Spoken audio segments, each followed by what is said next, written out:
Bienvenue sur Gabrosi Handicap. Aujourd'hui nous allons faire le résumé de World End Harem. L'histoire commence en l'an 2040 et le monde est technologiquement avancé au-delà de tout, seuls les gens qui veulent travailler vont travailler, sinon ils peuvent se détendre. L'IA a pris le contrôle du monde en termes d'emploi.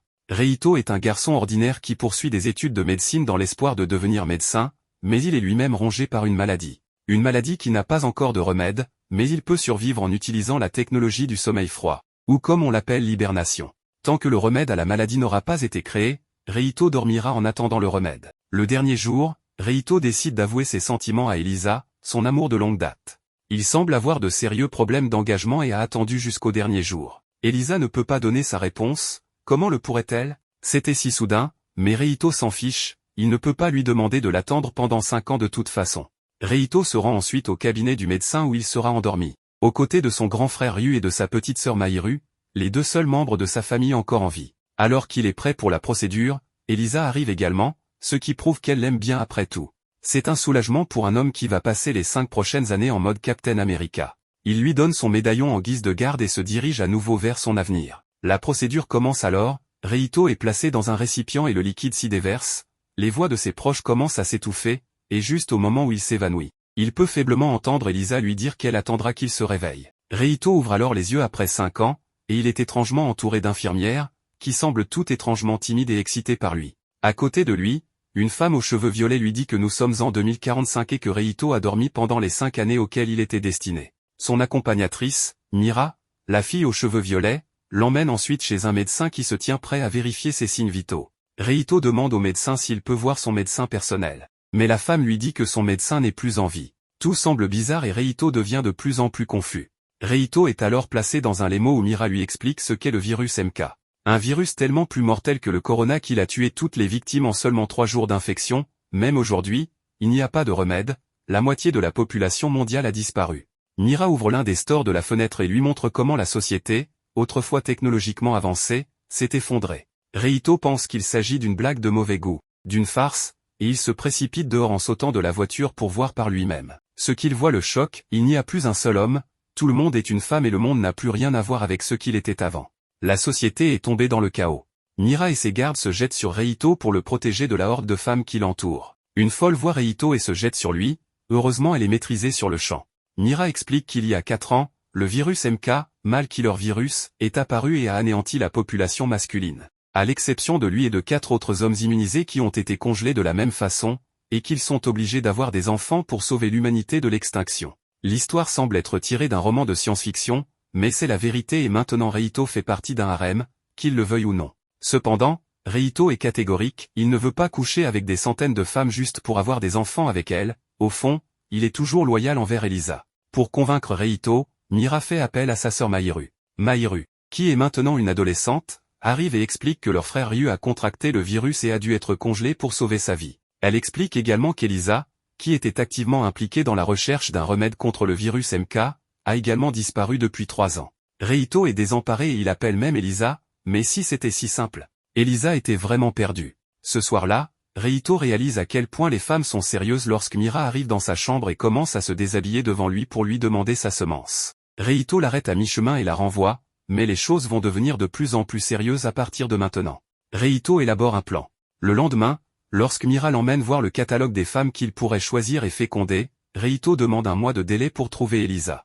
Il lui dit que s'il y a quelqu'un avec qui il finira par sortir, ce sera Elisa et personne d'autre. Mira est d'accord, mais jusqu'à ce qu'Elisa soit retrouvée, elle enverra une fille différente dans sa chambre chaque soir, pour qu'elle le séduise et l'oblige à les féconder. Cela n'a pas d'importance s'il ne le fait pas, mais elle continuera à lui envoyer des filles de toute façon.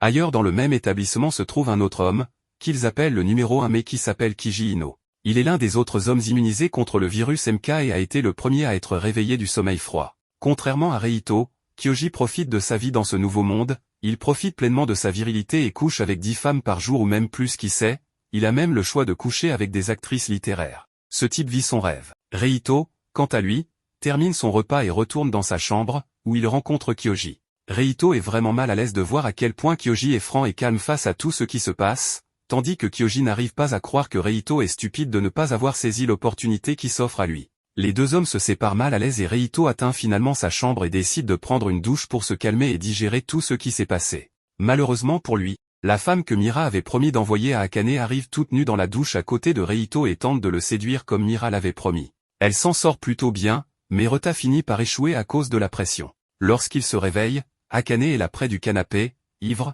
et sur son lit se trouve une autre petite femme. Elle a l'air vraiment jeune. Elle s'appelle Sui, et Sui et Akane vont rester avec lui pour le reste de la journée. Cette nuit-là, il dort à contre-cœur avec Sui et Akane Yamada, car Mira a changé d'avis et les a assignés à lui au lieu d'envoyer des filles au hasard tous les soirs. L'une d'entre elles était son garde du corps et l'autre son infirmière, nous verrons bien qui est qui. Le lendemain, Reito, Mira, Akane et Sui examinent l'ancien laboratoire d'Elisa à la recherche d'indices sur l'endroit où elle a pu disparaître. Alors que le groupe se promène dans le laboratoire, une étrange femme dans l'ombre parvient à libérer un ours littéral dans les locaux. L'ours s'approche du groupe pour l'attaquer et Reito saute rapidement pour sauver Sui alors que l'ours se dirige vers elle. Il s'avère que la petite fille était en fait son garde du corps et qu'elle a littéralement mis fin à la vie de l'ours d'un seul coup de pied à la tête. Lorsque Reito apprend qu'Elisa travaillait sur un remède contre le virus MK avant de disparaître mystérieusement, il décide de terminer son travail et apparaît aux informations pour faire part de son objectif. Il s'agit d'une initiative audacieuse, car comme il est une denrée rare à ce stade, en tant qu'homme,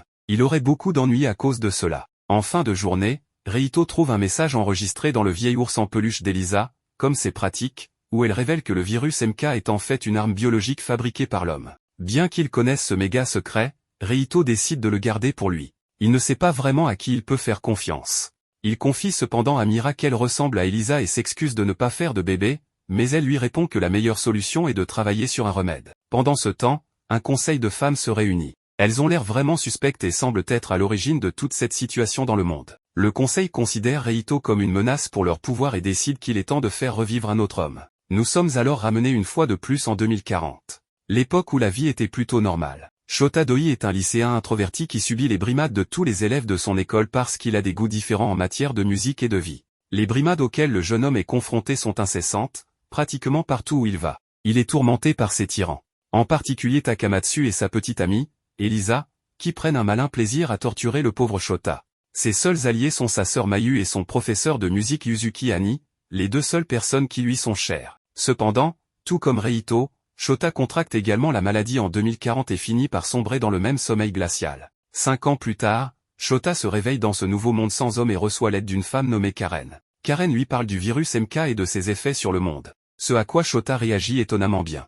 Cependant, Karen lui dit que malgré tout, il peut reprendre ses études dans son ancienne école. Shota est d'abord pris au dépourvu, puis se souvient que le virus a probablement déjà tué ses tyrans et décide d'aller à l'école. Shota, malgré le temps passé dans le sommeil froid, n'a pas changé d'un poil et reste l'introverti qu'il était auparavant. En dehors des brimades et de la présence de tous les autres garçons, la vie est à peu près la même pour lui. Pendant le cours, son assistante lui dit de la suivre une fois le cours terminé. Une fois le cours fini, il marche dans le couloir et elle la conduit au bureau de son ancienne prof de musique et elle est très heureuse qu'il soit en vie. La prof lui rappelle qu'elle lui avait dit qu'il est fort. L'assistante du garçon dit à la prof que cette rencontre vaut une petite récompense et elle part en les laissant. Sans tarder, la prof lui propose une rencontre dans la soirée si celui-ci est libre pour lui parler. Elle lui dit de venir à son ancienne résidence vers 21h et Shota se demande ce dont elle veut bien lui parler. Alors qu'il est seul dans son coin, Karen le rejoint et lui demande si une des filles de sa classe lui plaisait. Aussitôt, elle commence à lui présenter les élèves de la classe avec leurs caractéristiques. Shota avoue qu'il avait peur quand on lui a dit qu'il n'y a que des filles mais il est surpris de voir qu'elles sont toutes gentilles. Pour la présentation, on a Hiraji qui est assis devant lui en classe, suivi de Natsu qui est à côté de lui et qui appartient à une famille riche. Après il y a Akira Todo qui est un as du volleyball suivi de Kuroda qui est nul au sport mais qui est un génie et elle a sauté plusieurs classes. Elle lui conseille de bien s'entendre avec tout le monde avant de partir. Le soir, Shota se rend chez sa prof. Alors que celle-ci lui expliquait ce qu'elle a fait ces 5 dernières années. Shota était complètement dans les nuages.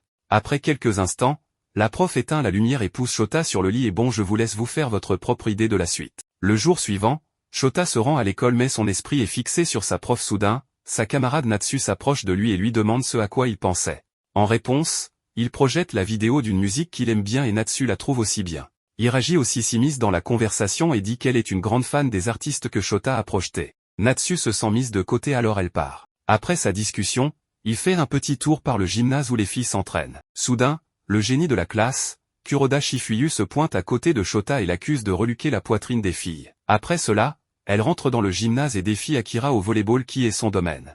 Akira envoie un smash en bonne et due forme à Kuroda, qu'elle reçoit en pleine face avant que la balle ne rebondisse sur Shota. Akira se met à genoux et s'excuse auprès de Shota qui dit que ce n'est rien.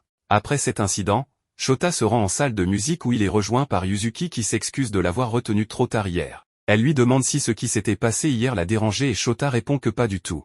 Ailleurs, Karen fait un rapport à ses supérieurs sur la situation et sur le fait que le numéro 3, alias Shota, fait un travail décent. Les supérieurs lui demandent pourquoi ils ont dû ouvrir l'école et Karen révèle qu'elle crée un cadre approprié pour Shota. En plus tout le monde dans l'école est venu avant la conférence de presse de Reito alors, elle pense toujours que Shota est le seul homme vivant. Bizarrement, il s'agissait d'une course entre les femmes pour voir quel homme mettrait le plus de filles enceintes.